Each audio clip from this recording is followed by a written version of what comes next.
If you're looking for a long-term investment, the answer may be in the trees, more specifically, black walnut trees. If you plant these trees, these genetically superior trees, take care of them for 30 years, that in 30 years you could have a tree that's 20 inches in diameter, chest high. And if you've grown that tree and pruned it so that it's clear of limbs, 15, 16 feet up, that tree's projected value would be worth up to $10,000 per tree. Now, you plant 140 trees per acre and don't have to thin. If you plant on a 20 by 15 grid, that's 140 trees per acre. So you can look at, if you've got a tree that's worth up to $10,000 and you got 140 of them, or say you succeed in growing 100 of them, you're looking, at megabucks per acre. Estill Mills dedicated a large portion of his 75 acres in Mickey to growing black walnut trees. He found this opportunity not long after Purdue University developed and propagated what they called the GST, genetically superior trees. The eastern black walnut tree had been, for a couple hundred years, or since the history of this country, had been the premier hardwood. And we used to have giant trees with quality wood meaning veneer quality wood. And because we had cut the best of trees for so long and leaving the scrub trees as foresters and as lumber people will do, we had practiced negative genetic selection so long that we had consumed most of the quality trees, only leaving then the inferior trees to do the propagating, and therefore this tree, the future of this tree, looked like it was pretty dismal. We're not going to have that quality wood. These are not genetically altered trees. In 1968, Purdue's Dr. Walter Benecke documented the effects of reverse genetic selection and began a search of naturally growing superior black walnut trees. Rigorous screening and testing eventually produced a family of 6 genetically superior trees. They didn't really develop any tree. They found trees in the nation and then brought signwood from those trees to their Martell forest, their experiment forest, and planted those. They grafted that signwood onto rootstock, walnut rootstock, and studied the growth of that to determine, and through that process determined that certain trees that they found were just genetically superior trees, and therefore they propagated that. So it's not a hybrid, like we're doing corn or we've developed something. They really didn't develop anything. They found trees in America that were quality trees because of their genes, not because of the environment. Most landowners can think of where they've got a half an acre or an acre of land on their property that they mow just because they don't want sprouts coming up. They want it to look nice, but they're not really using it. You could put these trees in the ground and with very little time investment, once they're planted, have an investment on property that's not returning anything right now. Dr. Moore and his family have begun planting trees on their farm near Greenfield. The seedlings came from Estill Mills. For his Eagle Scout project in 2001, Dr. Moore's son Nicholas planted some trees for the city of Martin.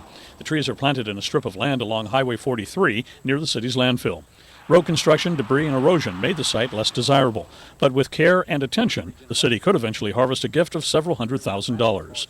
And so the challenge that we've had over the last 5 years, there's no irrigation at this site, so if the rainfall is not plentiful during the growing season and the soil not being very porous, we get a lot of runoff of the rainwater. And so these trees have struggled for lack of water and then also nutrients within the soil.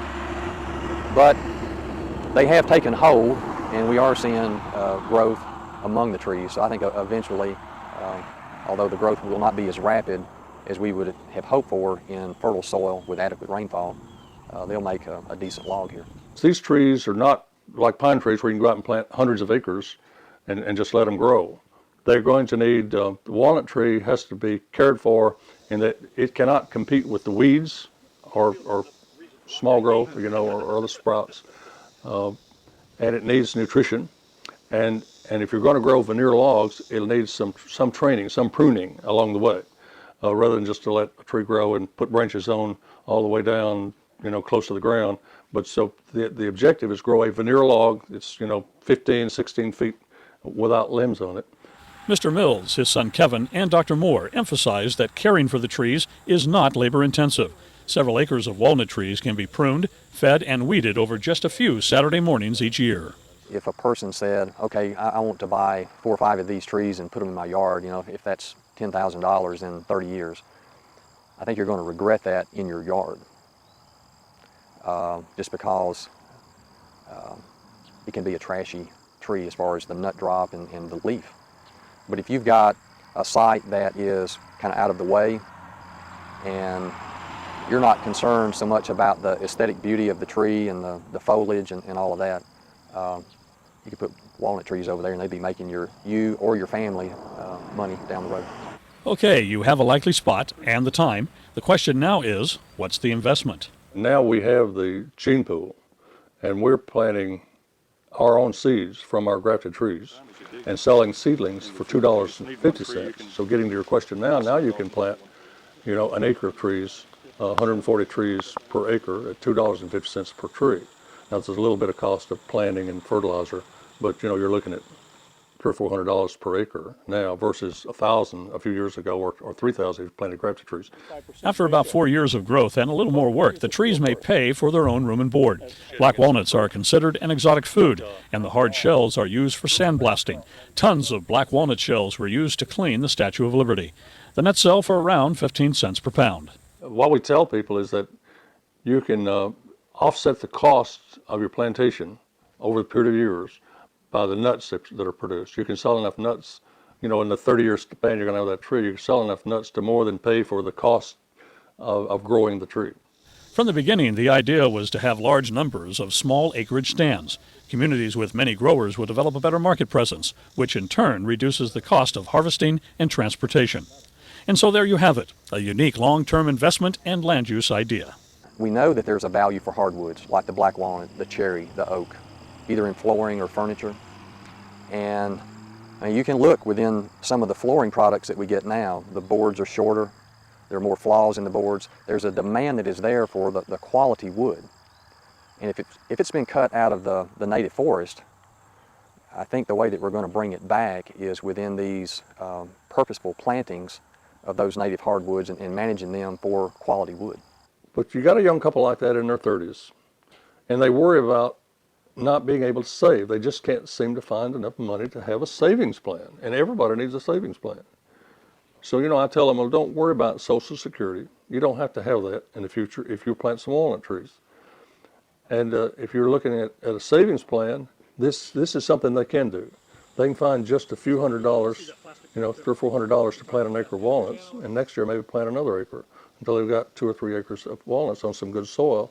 And if they'll take care of those trees, while they're, you know, if they just take care of those trees and it's a little spare time they have along the way, then those trees will take care of their retirement. They just don't have to ever worry about our future. We've got it right there.